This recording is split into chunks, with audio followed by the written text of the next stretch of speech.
Welcome back, Visions fans. Ready Player Will here. This is the Winged Sterne character review. I know a little bit late, but there's been a lot going on, obviously, with the podcast, just real life stuff. But regardless, the review today, pretty straightforward. The character overview, base and total stat analysis, going through each of the attributes individually, all leading up to the report card where we can kind of see them relative to other characters and talk a little bit about them.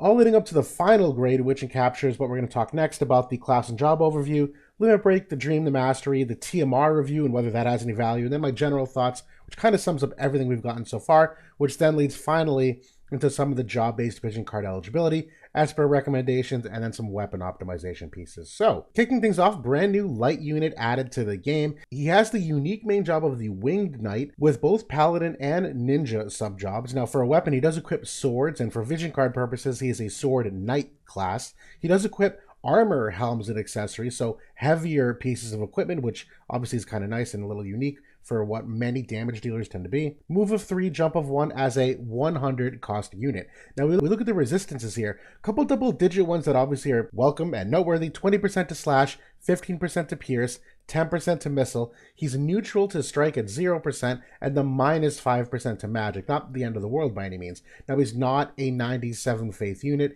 He is a 50 faith unit. So elements, not something you have to be terribly concerned with, but 50% to blind and 50% to charm are very, very good ones, considering that a lot of very popular characters do tend to lean into them, and they are very debilitating when you are inflicted. He does have 10% to immobilize, which is fine, but I don't think that's really one of the stronger ones. But overall, pretty good for an ailment perspective. Now we get into the base stats of things here. In terms of HP, he's actually very high as it pertains to other damage dealers. Coming in on the far left part of the chart here, you love to see that for some of these tankier damage dealers where they do have extremely high base HP, where they can get up to very high levels. When we look at the attack stat, though, definitely a slight step back here, where kind of middle of the pack base attack. Now he does have other ways to improve it. He can get up to very high levels of attack, but from a base perspective, not one of his strong points by any means. From an agility perspective, kind of right in the middle here too, not terribly good nor bad, but he does end up being a relatively fast unit, all things considered.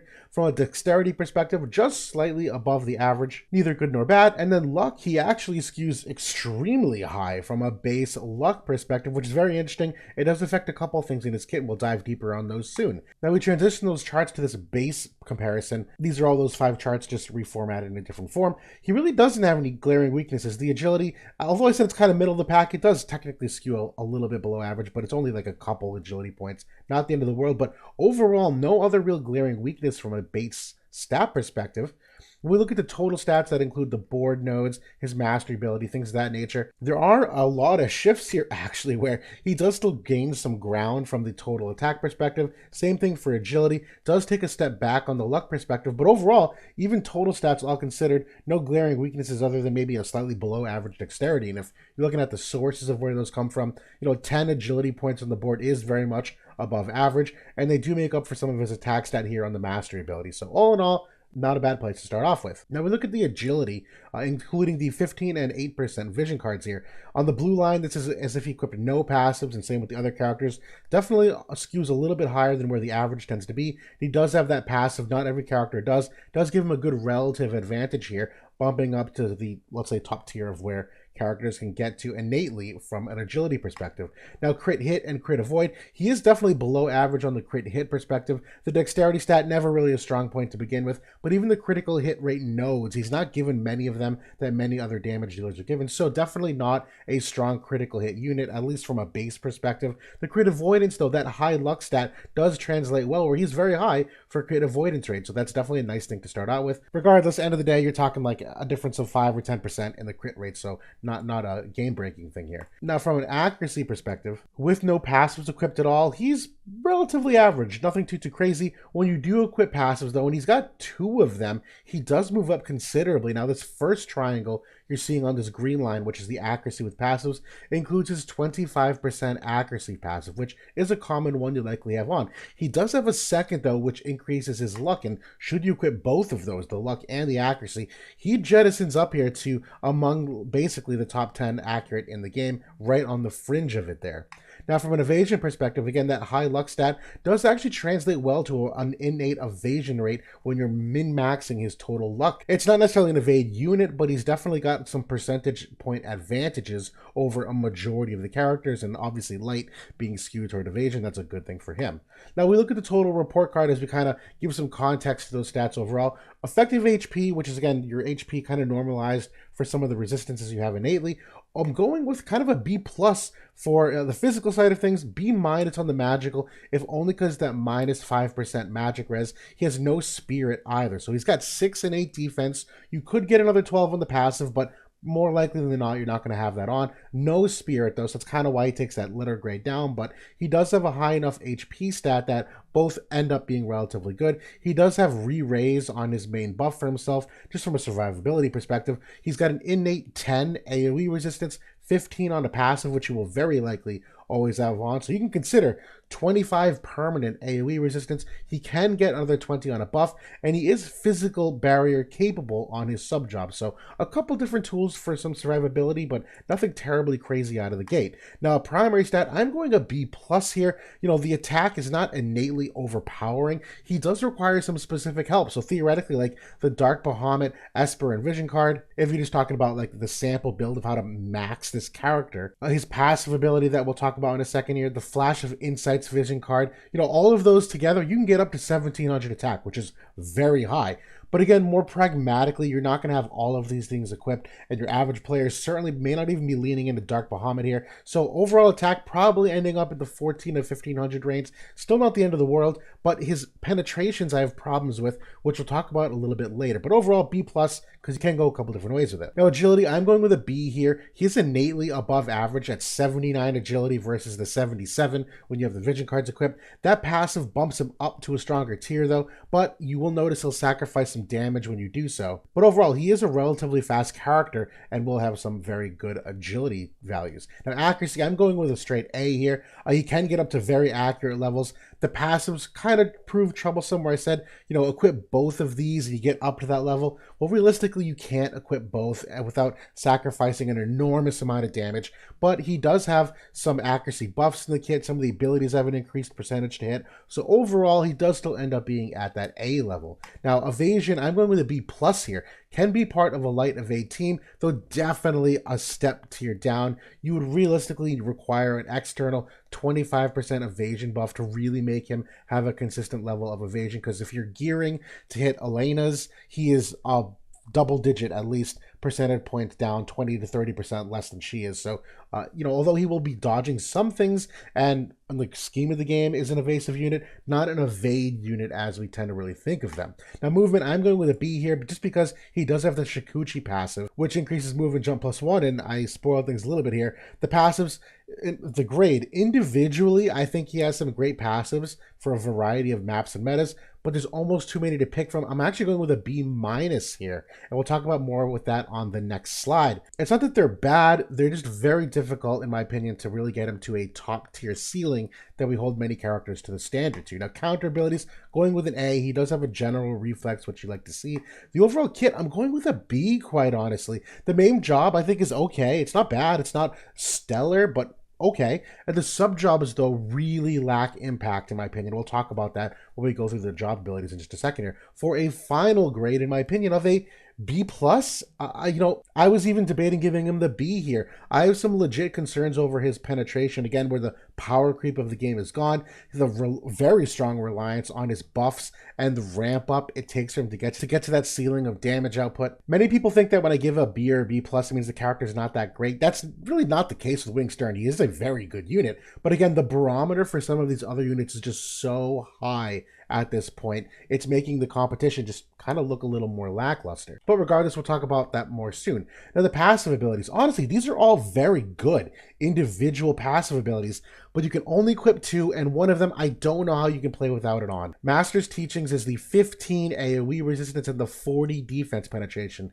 You will always have this on. I literally cannot envision a scenario where you wouldn't. So from that perspective, after that, it's just process elimination of what you want or need. Holy Knight's protection is where you get that extra 12 defense and HP of 12%. That's cool. Not as valuable as the other ones, though. Memories of the Father is probably my second most favorite here because the attack 24% and the accuracy of 25. Those both obviously have a variety of situations where it's very helpful. Shadowrunner, though, is a very, very close second, though. That agility of 12% and the luck of 12%. The agility, obviously, is what gives him that speed edge, bumping up to that B. Without that, he's still pretty fast by a couple agility points, but really not that crazy. And then Shikuchi, obviously I gave him that B for the movement, but if you're going Shikuchi here for move one, jump one, you lose the opportunities to use both Memories of the Father and Shadowrunner, which is awful. Both of those greatly improve what he can do as a character. So although all 5 of these I actually genuinely really like, it's one of those situations where you can only pick 2 and you're kind of losing out on the upside no matter what you do. Now, from the counter ability perspective, Prescience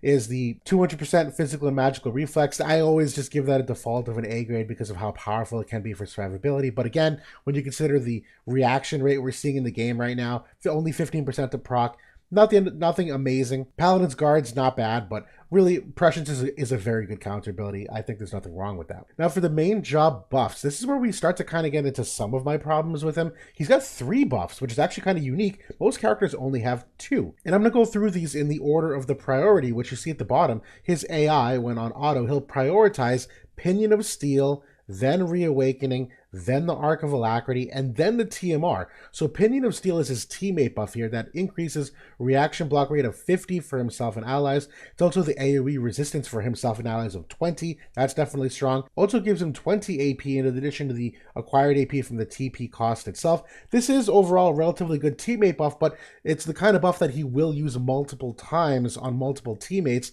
if it's not applied all together at once. In my opinion, that's a bad thing because Reawakening is really his best buff. That's his auto revive ability, and when he does, he'll get AP recovery from it. He'll get a small bump of it, as well as the CT up. But this buff also gives him slash attack 25 and accuracy of 30. Both of those attributes extremely important for getting to where he needs to be as the fight happens. And then you have to make the choice whether or not to turn on or off Arc of Alacrity, which is quite honestly a good buff, 25% agility and 30 crit rate. But if you need him to somehow use the TMR, you're talking about turning off a lot of these abilities, and that makes up most of his main kit. So while yes, you have some AI options to choose from, which is a good thing when you talk about different maps and metas, too many of a few things can also be a downside. And when we look at the main job offensive abilities, there's only 3 because there's 3 buffs. There's the Aegis Crush, the 100 Edges, and Convergence Plus. All 3 of these individually actually are a really good one.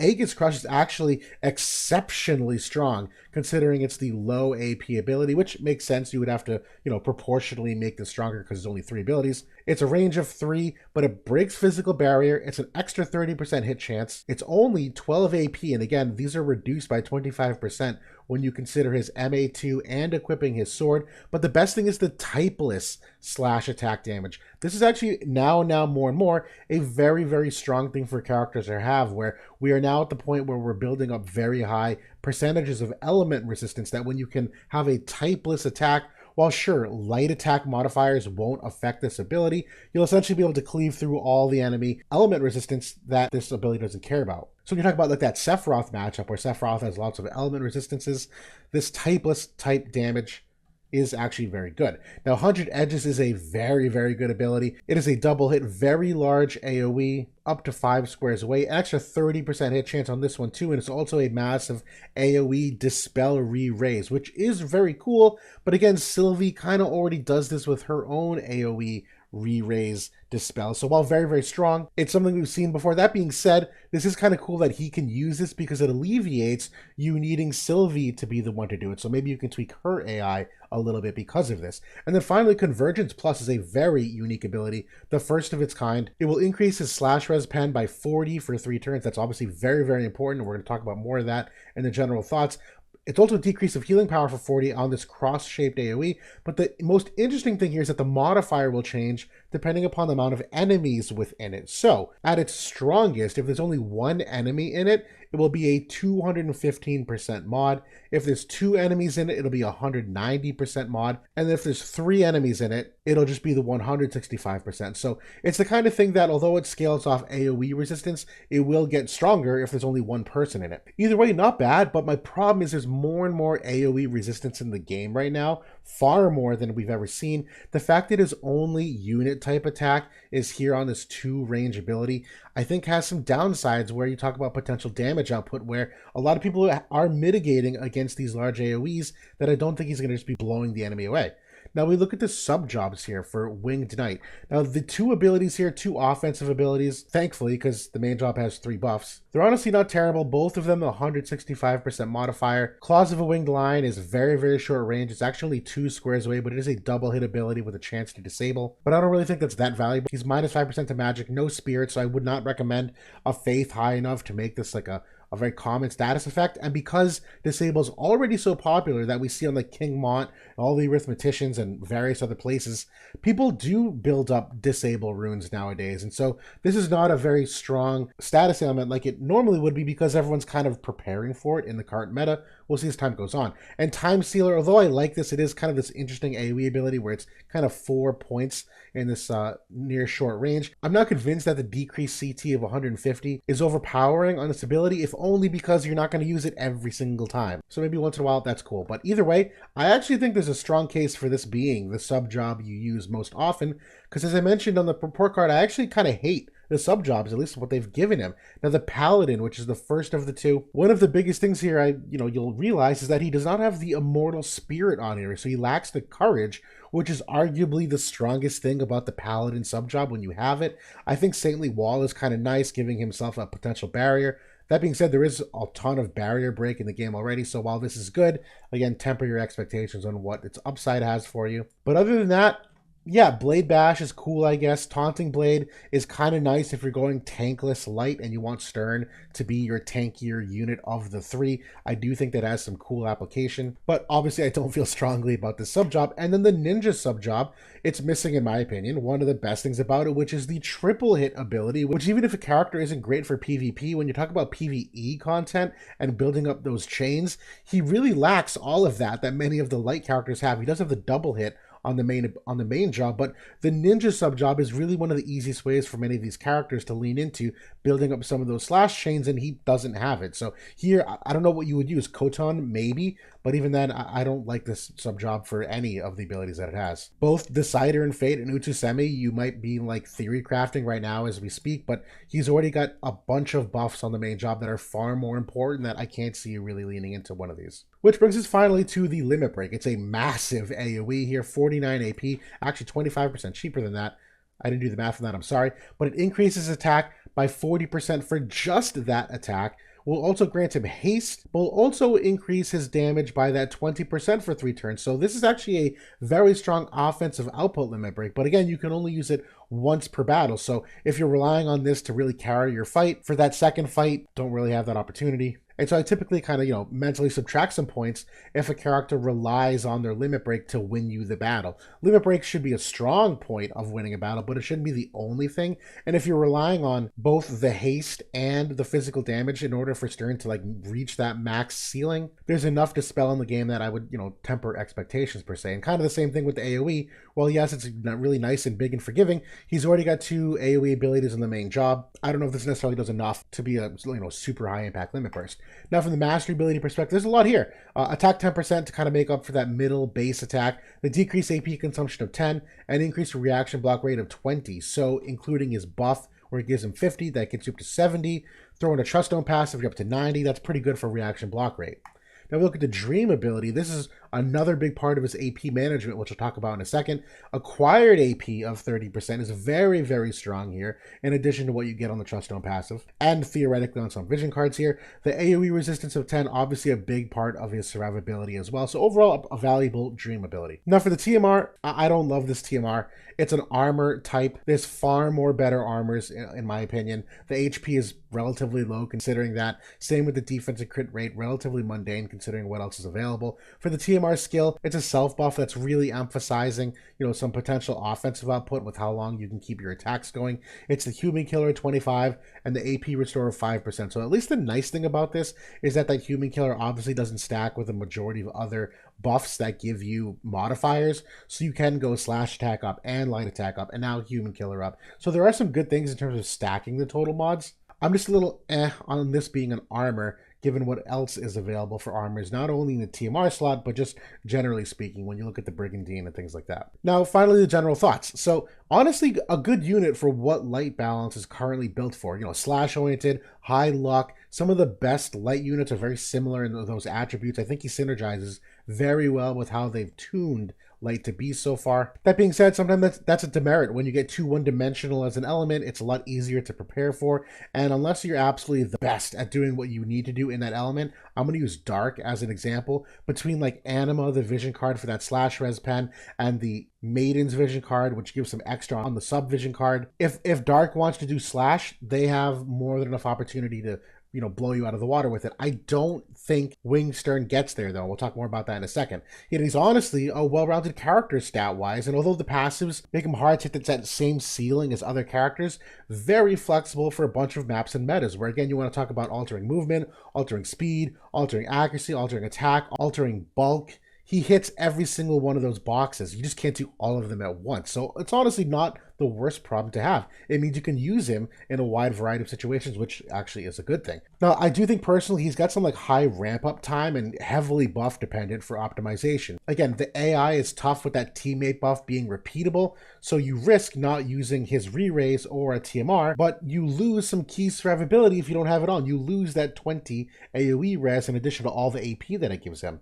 I do think that 30 accuracy and the 25 slash attack on the re-raise is a big part of his efficiency. And again, when you consider that lower AP ability is typeless damage, that means he won't get any light attack modifiers on it. You kind of need this 25 slash attack to make up for the loss in the light attack modifier. So this is kind of like a big part of it. The limit break is also a significant part of his damage output and battle prowess, but again, only one usage. And then even just AI-wise, the re-raise dispel, that giant AoE, is actually second fiddle to Convergence Plus, where if you've noted in his kit, he doesn't have any slash res pen innately. And so from an AI perspective, when calculating the damage, they will use Convergence Plus first, and then it will use that big AoE dispel afterward. But at that point, you have to make sure that you still have AP, that you haven't wasted it on the limit break, and then maybe spamming Convergence Plus twice. So even his most valuable ability, it's that AoE re-raise dispel, has some kind of quirks to it. And to me, at the end of the day, the penetrations are a concern. He's only got 40 defense pen in the kit on that passive. And we've talked about this as a trend for many other more recent characters. But like characters like Hyo and Sorrow, although they're not strong on the defense pen, the Sorrow vision card gives a bunch of defense pen. The Ifrit vision card gives a bunch of defense pen. You can stack it on Sorrow with his counter ability, gives him some extra of it. So they have some creative ways to add to it. Light isn't tuned for that though, and it doesn't seem to be for the foreseeable future. So while yes, you can get up to 50 defense pen with the Truststone passive, that's basically average for damage dealers. That's not top tier defense pen potential. And same thing for the slash res pen.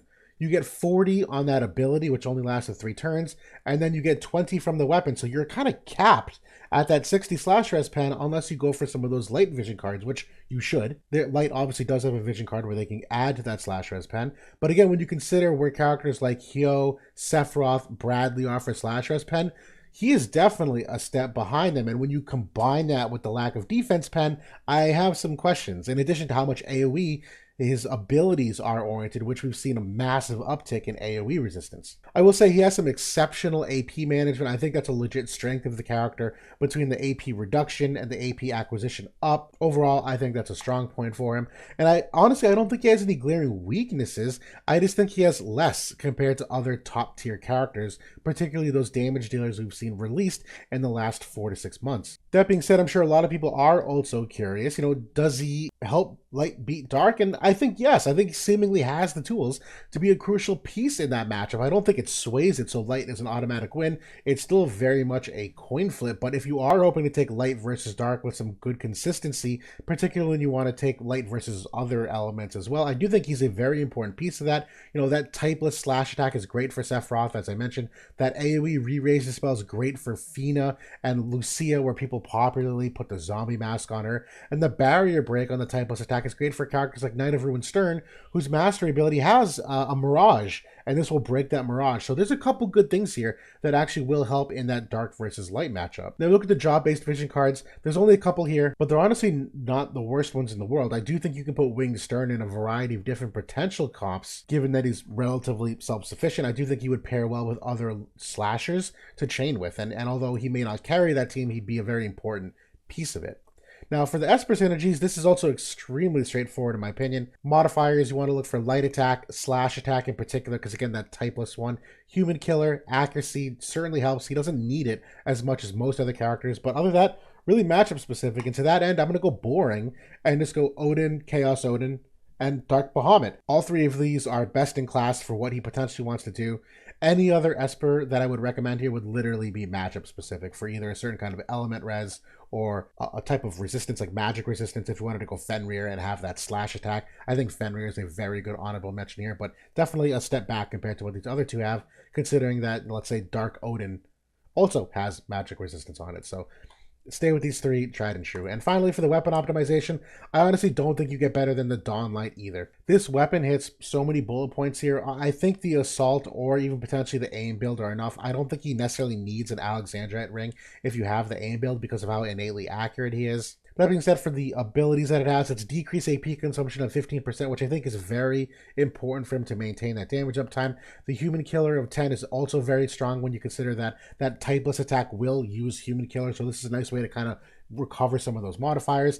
And that slash res pen of 20, I think is more valuable than the 10 you get from the Trust No passive because he's not really tuned to hit very high levels of it innately. So I do think this is probably the best weapon overall. But that's my Knight of Ruin Sterne review in a nutshell. Again, I don't necessarily think he's a bad character. I think he's a very strong character, very well-rounded. If you pulled for him and you're using him in a light team, you're going to get a lot of great use out of it. I just don't think he's necessarily overpowering. I don't think he's necessarily meta-defining on his own. And when you consider the roadmap of what other characters not only just came out, but are coming out in the future, I think he's probably the one that comes out lowest on the totem pole in terms of overall priority. But that's my thoughts in a nutshell. Thanks for watching, everybody, and I'll talk to y'all soon.